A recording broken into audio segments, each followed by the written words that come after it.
Welcome, welcome, please. Good evening, everyone. I am Jan Radusky, Chief Grants Officer for the Cultural Council. We prepared a little presentation for you that'll come up here in a minute.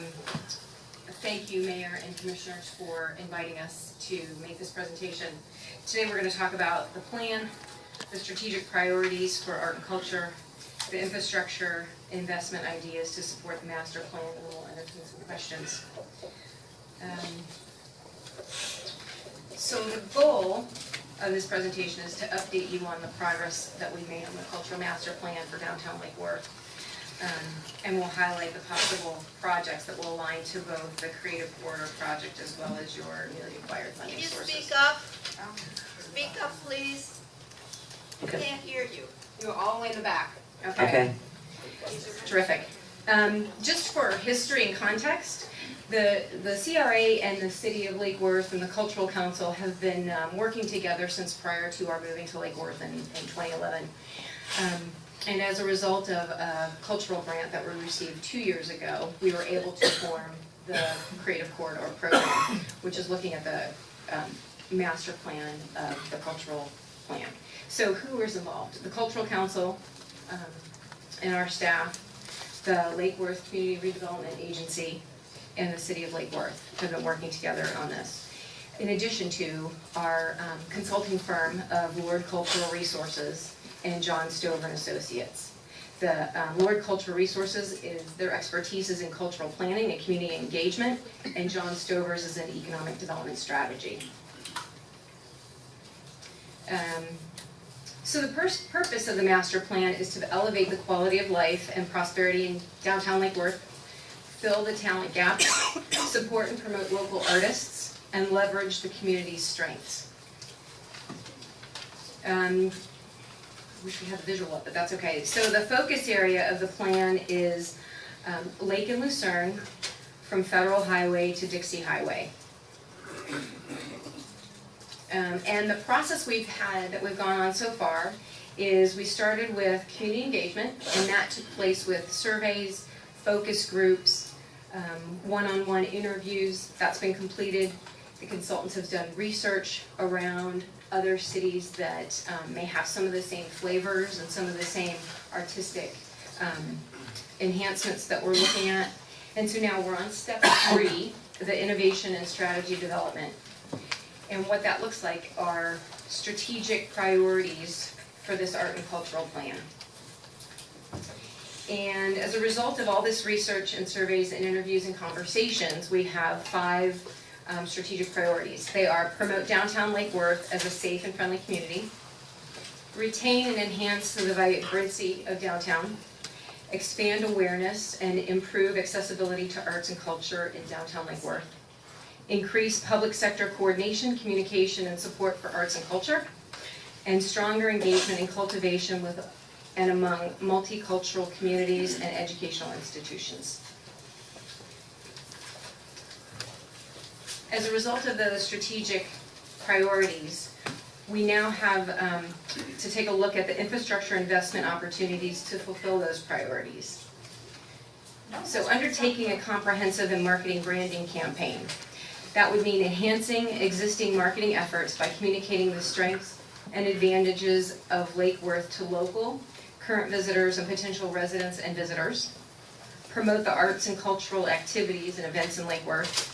Emphasize accomplishments to date, such as ongoing city signage campaign, LED light program, free public Wi-Fi, and the solar energy program, as well as events such as Taste of Lake Worth, Food Truck Invasion, Friday Night Lights, Reggae Fest, Mayan Fest, and MLK events.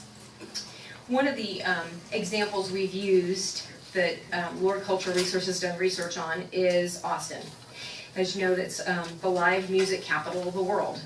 And so looking at their branding example, it would be demonstrates an example of how a city has actively leveraged art and culture to develop its overall identity and brand itself.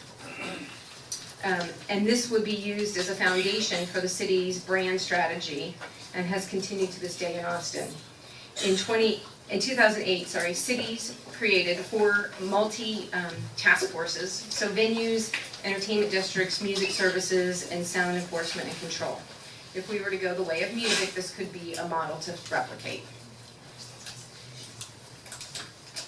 One of the other opportunities is to implement efforts to be known as the community for artists to live.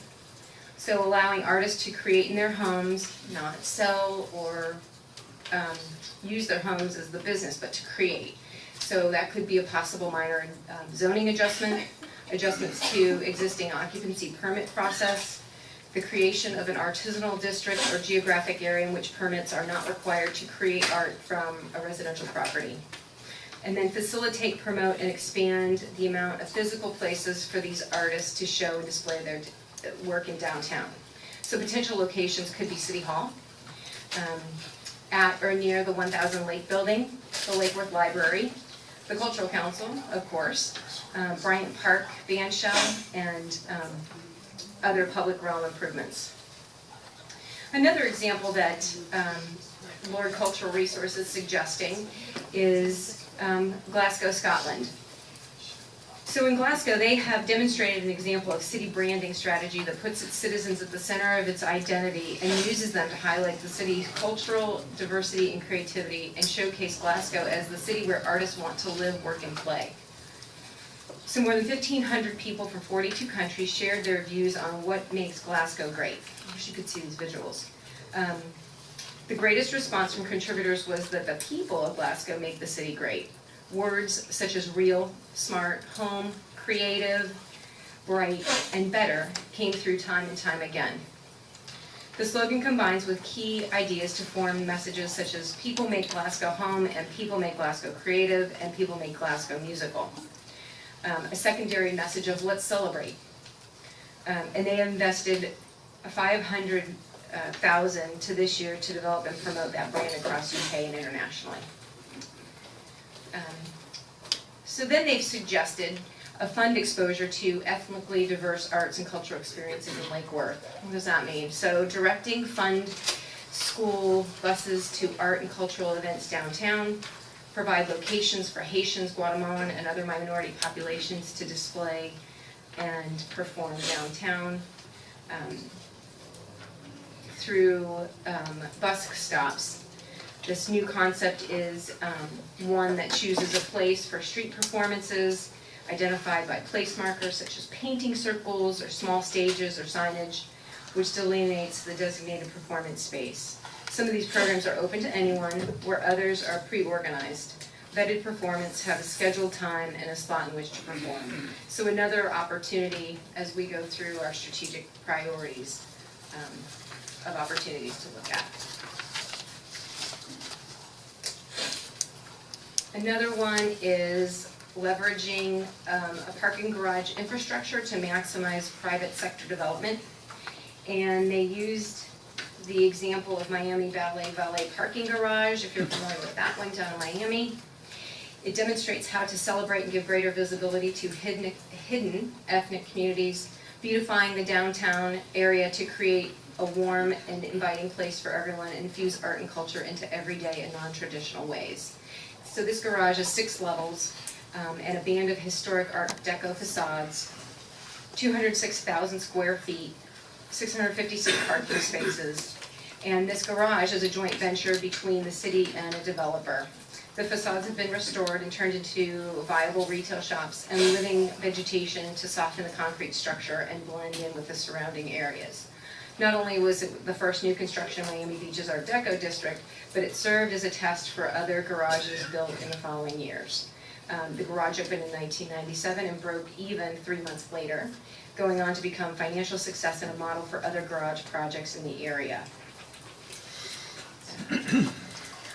Then supporting the creation of a new nonprofit coordinating downtown business interests. So the goal would be to foster a link between downtown stakeholders and the city. How would they do that? Through the support of arts, marketing, and events. And then funding would be determined by organizational model, stakeholder support, leadership capacity, and at least one full-time staff member. And that's where we are to date. We are in the process of forming our strategic priorities and taking those to the next level. Our task forces are meeting, they started to meet last week, they will continue to meet over the next couple of months, and to which we have more of a plan, but that's what we've done so far, that's where we are, and I'm happy to entertain any questions. Thank you. Vice Mayor? Yes, thank you for your presentation. At this point, there's a lot of information there. Is there a specific ask of the commission or the city? Not at this Or is point. this just an informational? Yep, we just wanted to provide you an update, as we've been working on this project for about 18 months. Okay, thank you. No, and I think some of them are definitely aimed at addressing some of the issues that we have in the downtown in regards to, parking, in regards to a number of different things. You see these things happen in other communities. In Naples, they have when you mentioned the living parking lot area with all the tree growth and stuff around it, they have, I think, a 2-story one of that, or a 3-story one of that in Naples. It's actually quite beautiful. You think it's an entire structure, it looks like it's the opening to a wonderland or something. You wouldn't believe it would have. Yeah, you can't believe it's a parking garage. So I'm looking forward to seeing the results of those different breakout sessions too. Terrific. Thank you very much for your time. Thank you, everyone. Okay, appreciate it. Okay, up next, 6B, report on road